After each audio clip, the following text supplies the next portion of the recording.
Hello, everyone, and welcome to the latest edition of the Obligations of Memory podcast from the Jewish Culture and Holocaust Remembrance Group. I'm Jeffrey Geisler, founder, and with me today from Israel is Yifat Cohen Meir, and I am so happy to have Yifat. Yifat and I have become friends. So Yifat has done a program with me through one of our live programs, and you can find that on the YouTube channel. So welcome, Yifat, coming from Israel.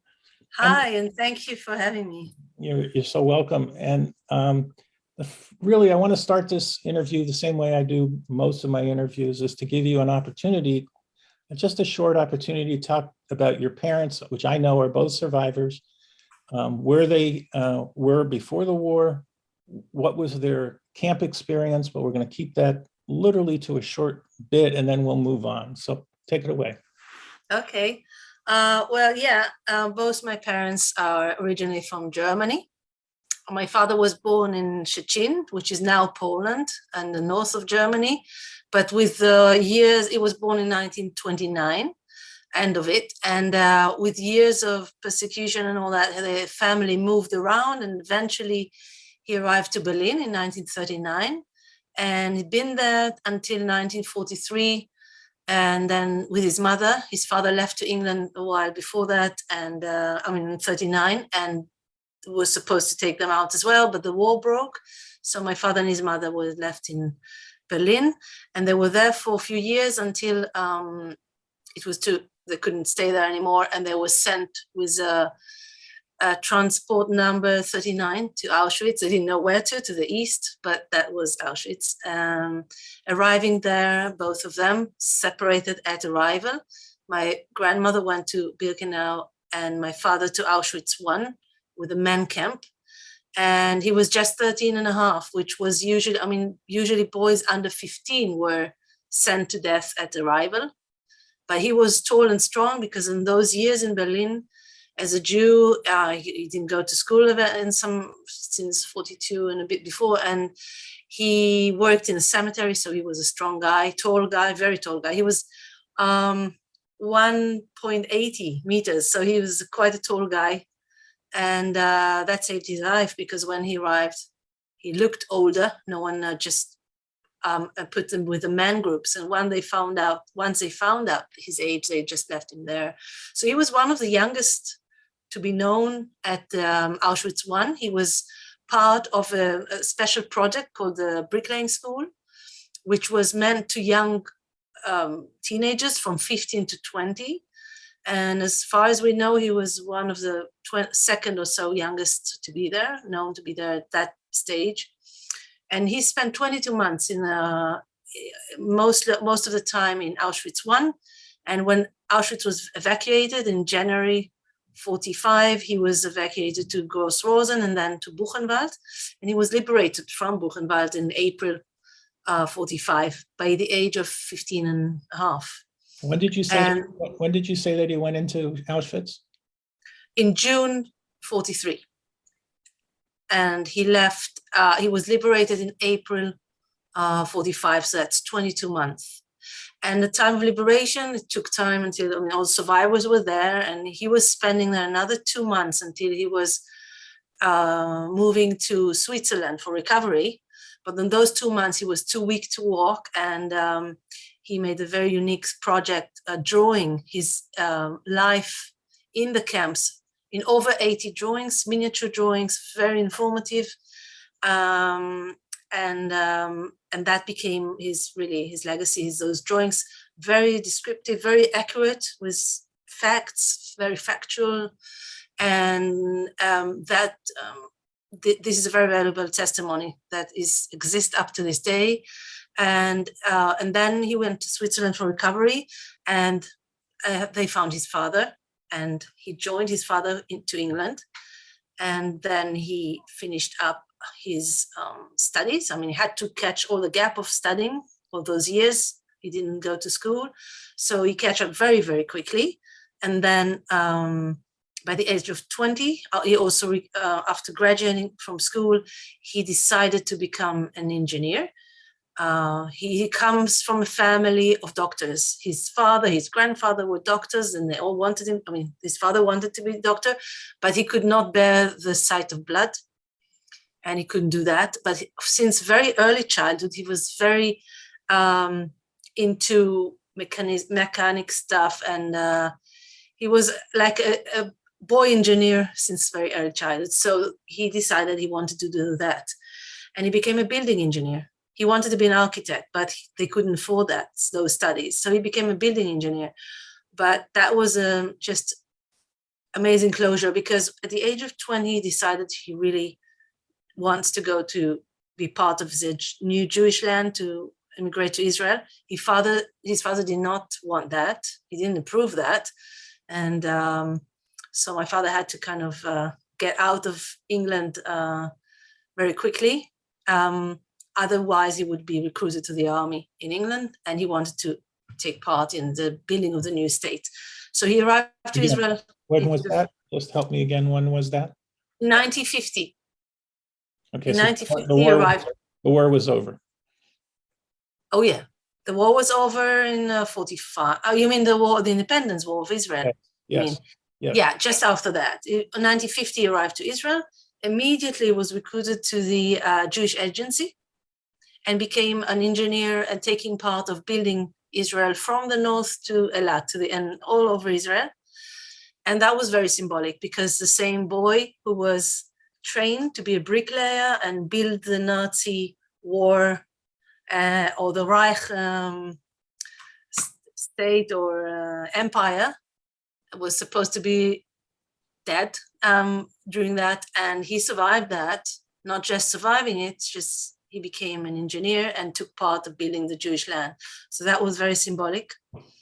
And also he recruited to the army. He became an officer in a very special unit of engineering, fighting engineering. So he was helping also with the army. He fought all of Israel, other wars, not the first one, but all the others. He took part there as well. And yeah, his testimony has a whole story. I don't know if you want me to go into that now, but we want to. Let me bring the audience in. You can actually hear the whole testimony in the program that Yifat presented at the Jewish Culture and Holocaust Remembrance Group on the YouTube channel. He has written a book called The Boy Who Drew Auschwitz, which was the name of the program. So I would want you to go to the YouTube channel, and you can literally get all of that detail. I want to take you a little bit back to how your father met your mother, and maybe we can hear a little bit about that story as well. Yeah. So yeah, just to So my mother, she was born in Berlin, in 1935. So she was a bit younger, and her family, they wanted to move out of Germany by 38, 39, and they had few plans, but some of them did not work out. So there was a very short time opportunity to send kids on a kinder transport. And this is less known transport, not to England. Her transport was to Sweden.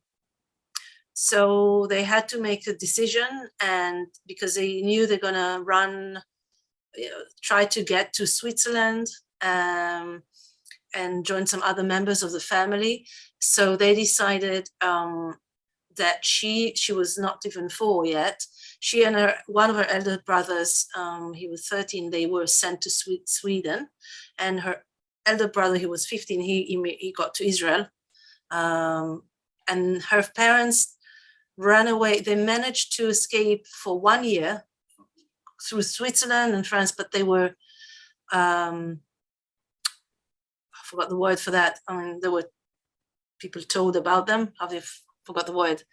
They were exposed and sent to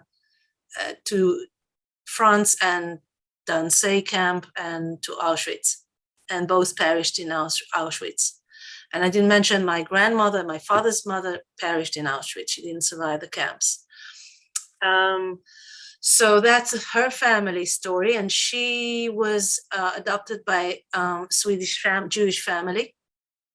First, no, she was just raised by them, and then when there was clear that her parents did not survive the war, she was adopted by that family and grew up in Sweden. And once she was in her 20s, she also decided that her real home is Israel. And she came in earlier, but then she thought she should, to contribute something to the country, she should study something useful. So she checked what is needed in Israel, and she went back to Sweden. She studied. She became.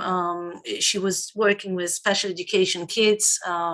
She was a therapist, and she came to Israel with a profession a bit later. And then she met my father in Haifa. Both came to Haifa, and they had common friends, and they met and got married in 1963, and got 3 children. My sister was born in 1965, my brother in 1967, and I was born, I'm the youngest, I was born in 1971. So are all your sisters and all your siblings living in Israel? Well, my brother passed away. Wow. That's a whole story. He was in a very special unit in the army, and he got wounded in the army. And 20 years later, he died from that disease. And so that was another story. It's very connected, but yeah, and he passed away, and his family has 3 daughters and a wife with 3 daughters. Yeah, we are very tight together. We all live in Israel. And this is also part of I believe, the family legacy. I don't think any of us would think otherwise. We were all very attached to Israel. And my sister, we all have 3 kids, each of us. So my parents had 9 grandchildren and 1 great granddaughter. So my niece, my sister, she's a granny already. So let's talk a little bit about how you grew up. You grew up in a household with your parents, and there's some things that I know you want to tell us about that. And then I want to ask you, because I'm very interested because of my own personal situation around intergenerational trauma, I would like to know from your perspective how it was to grow up in your home of survivors. Okay. But can you remind me the first one? I just forgot what the first. Should I relate for you to tell me a little bit about your growing up with your parents. I know about your mother, so you want to let people know about your relationship with your mother and her husband, your father. So the divorce. So you can mention that as well. Well, my parents, they're both alive. My mother is 86, and my father is 92. Had very special lives, both of them.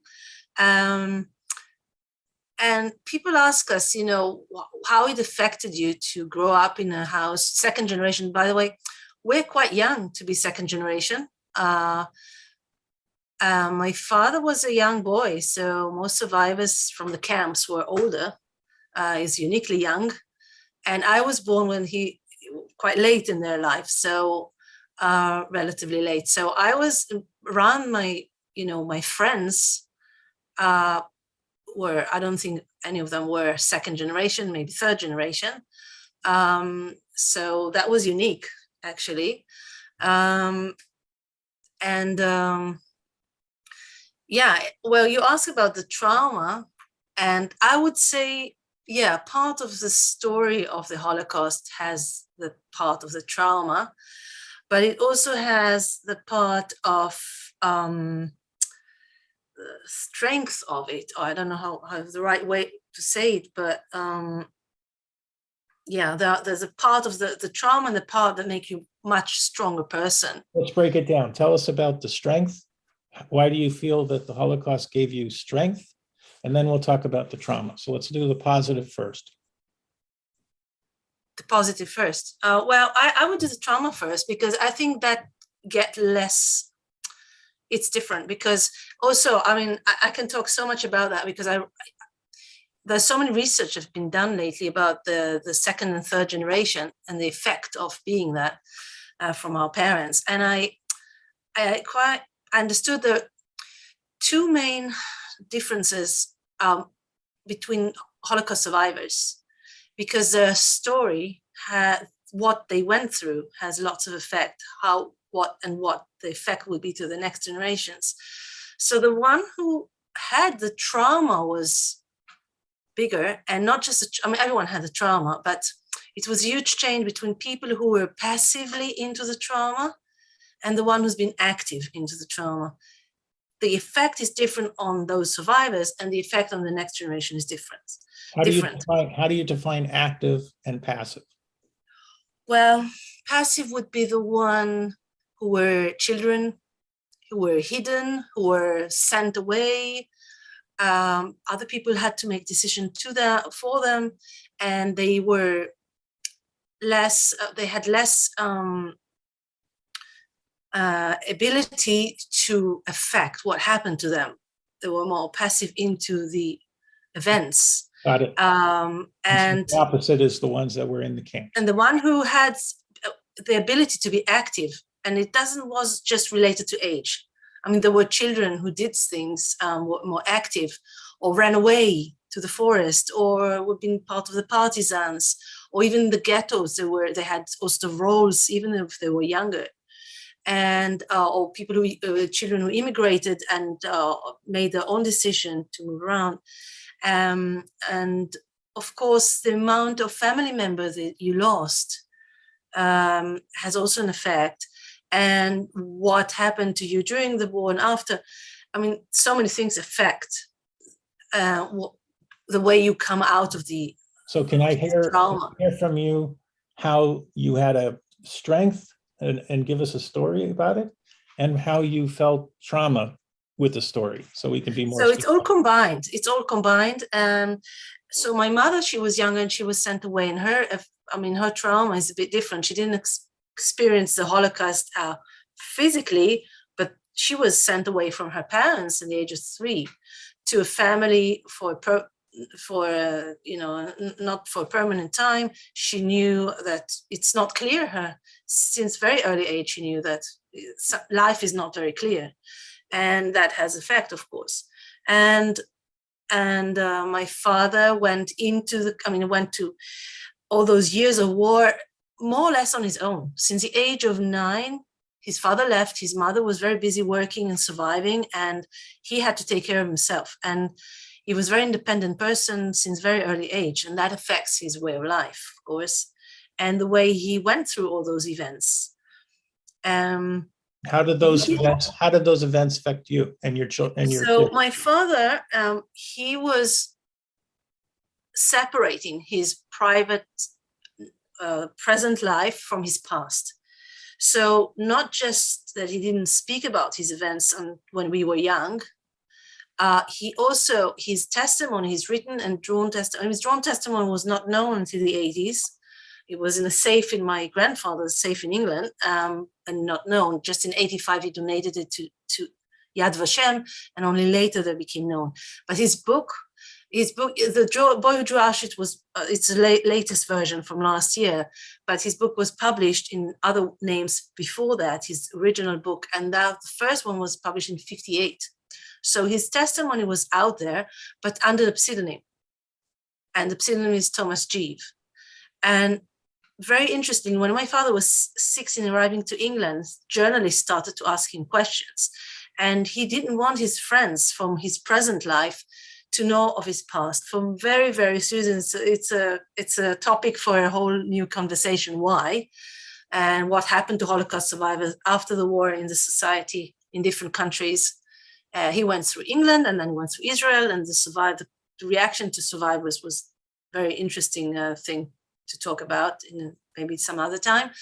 But anyway, he understood that he has to separate his life from the past and present in order to go on with life and start a new page, start a new future. He had to put his wartime life in a balloon or in a different world. And most interestingly, many people did that. Many Holocaust survivors did that, the separation. But most of them change their names into new names and start a new future with new names. My father kept his original name and gave his testimony life, or his life through the Nazi regime and the war, a pseudonym. And I find it very interesting, and I find it very significant to his character, because he was a very strong character since childhood, and also going through all those events in the camps. In his testimony, if you read the testimony, you can see the way he went through those events and how he actually grew up into those very harsh times to become a very special person. Although he was surrounded with so much negativity, he became such a positive person. And he felt, okay, once he was free from camps and being 15 and a half, almost 16 then, and he felt, now I'm becoming a grown up, and it's into my hands to decide what kind of person I'm going to be and what is my contribution to the new world. So he kept his name, original name. So when you were growing up, did you know that your parents were Holocaust survivors? Well, yes, we knew, because we knew we don't have grandparents. We did have grandparents, but they were not our not original grandparents. So his father remarried after the war and after his mother perished. So he remarried, and his new wife became our granny. She was our grandmother, and of course we knew the story quite early, and also we knew she's a granny, but she's not his mother. So quite early we understood that. And also my mother, we had our grandpas, we call them mormor and morfar, that's the grandparents in Swedish. And they came every year in Passover for a week. And we had connection when we knew they were not her real parents, because we also have an aunt and an uncle from the adoptive family. So we knew the family story. And also I have half an aunt from my father's side. So we knew the family origins, but my father never talked about his experiences. Also, he has the number on his arm as an Auschwitz survivor. So that was quite clear to everyone, but no one, including his friends and co-workers and so on, no one knew his real story. And no one knew that he's Thomas Geves. That you knew he was a survivor, but didn't know he wrote a book and didn't know about his drawings. And my mother knew, and just very, very few friends.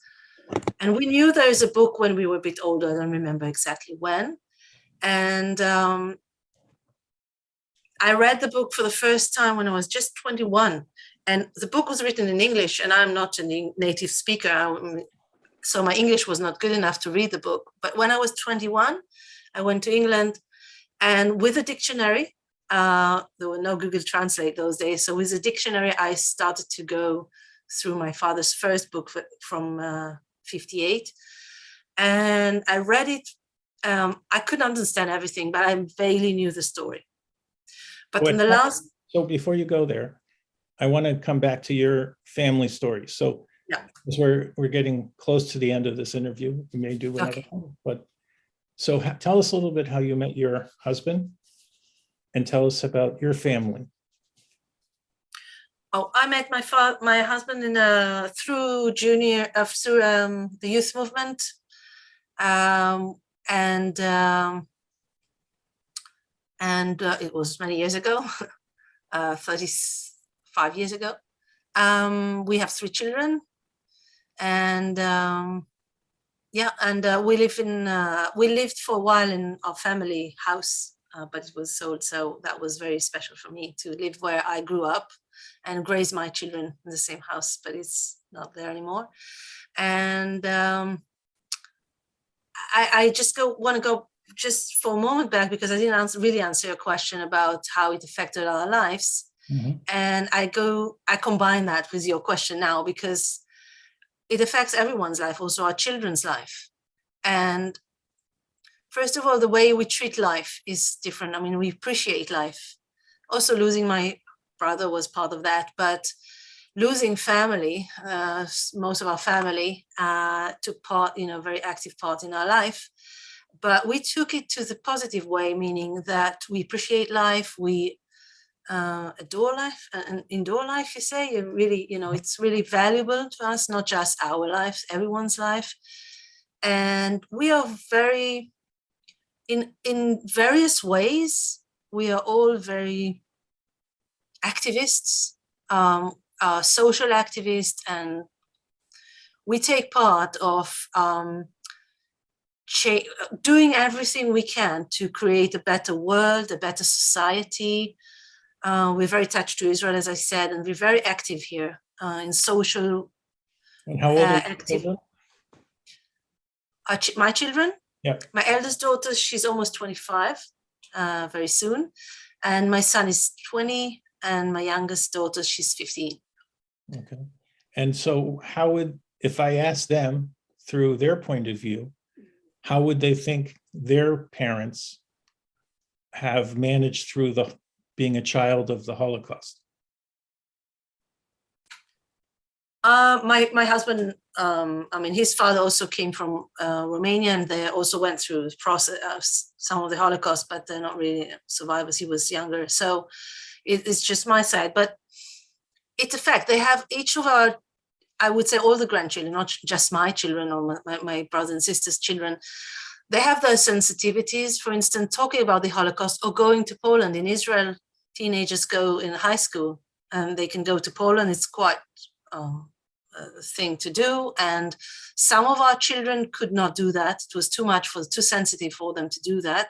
And some of them felt very important to do that, for instance. And another example is all of them, their army service had lots of meaning for them. And they chose to do things, very, very significant things in the army, various things. But also many of them had the opportunity to talk to their soldiers, the one who'd been officers, to talk to them.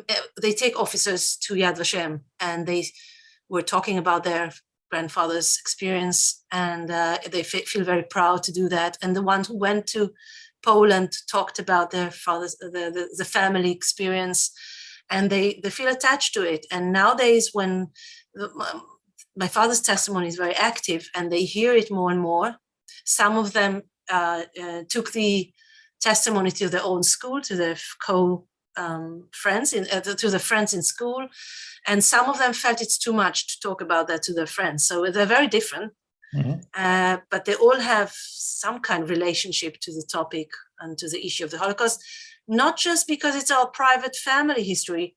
As Israelis, it's part of our DNA, not just the private DNA, also the national DNA. To all Israelis has something to do with the home. It affects everyone here.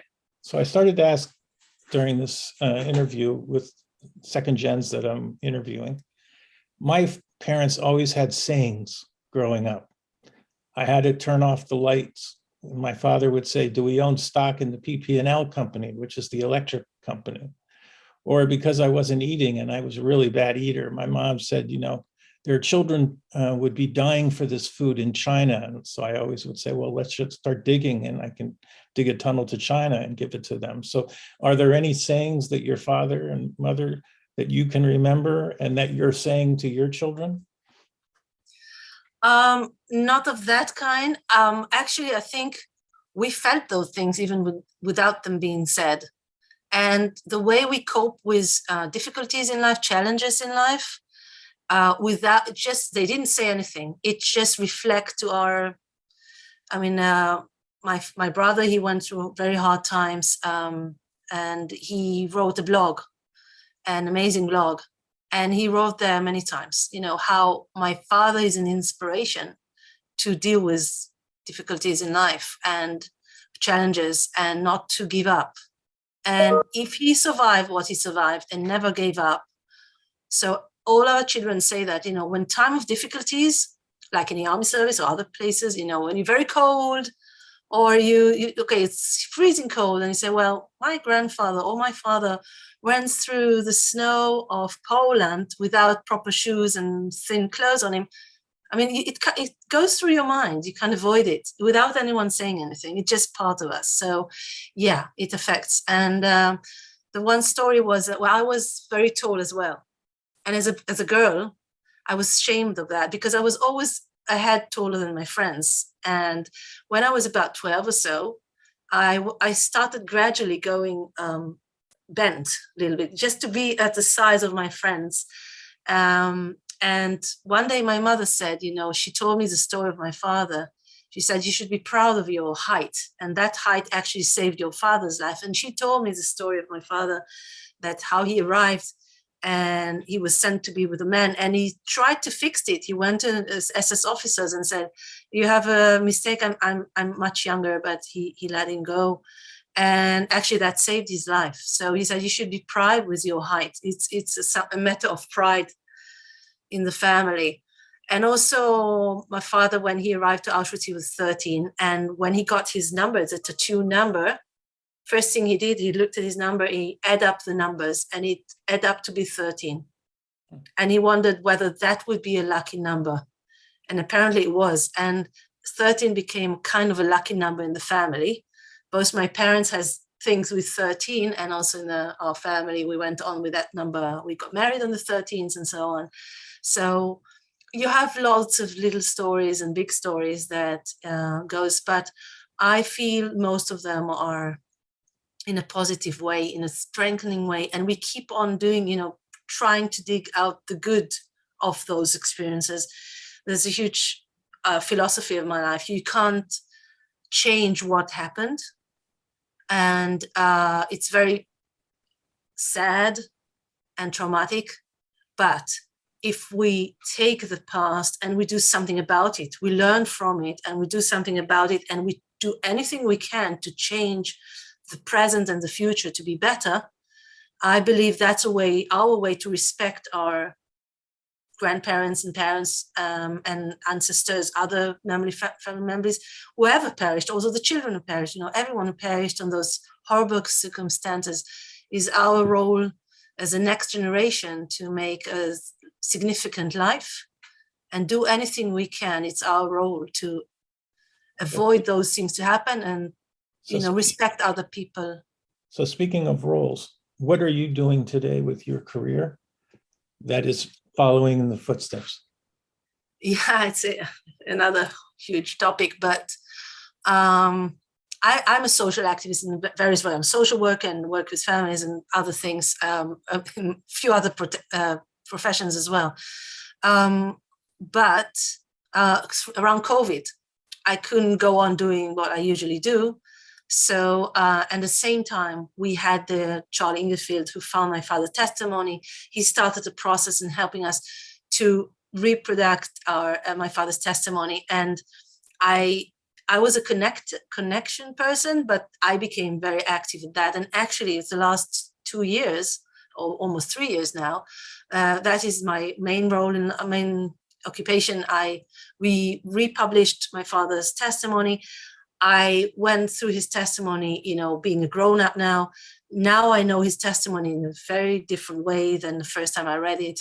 I understand the importance of this testimony, the uniqueness of this testimony.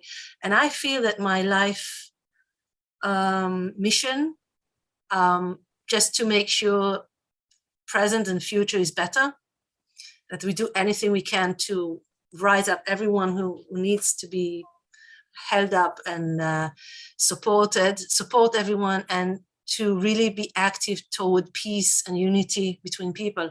So dealing with that, I didn't think it would connect, but I understand every day that I understand more about my father's testimony, and I meet people like you and other projects. I was very blessed and lucky to meet. Every day I meet new people, and I understand that actually,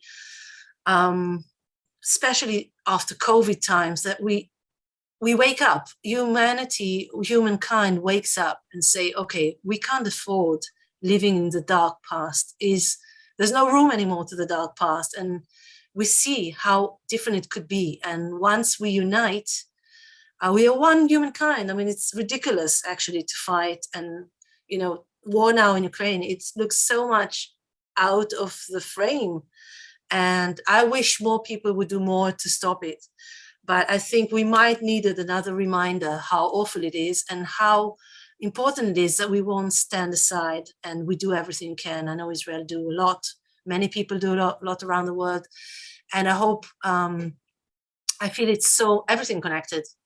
So I'm privileged to have this testimony as part of a passage I've done all my life, but now it's all the dots connected. Yeah, and I, again, want everyone to listen to the recording of The Boy Who Drew Auschwitz on the YouTube channel. Yifat has been the facilitator of that testimony. It was beautiful and emotional and teary-eyed at times for me. We share many similar things. My grandfather on my mother's side was in Auschwitz in 1944 in May. So there is a chance that there is a possibility that you knew your father, much older. But I really find it to be so enjoyable to meet you. And one thing that COVID did was to enable this technology that I could actually touch you and hear from you and become friends with you. And we've never met physically, but we've always had this connection, which is beautiful. So I want to thank you for participating in and being a pioneer, so to speak, in the Obligations of Memory podcast.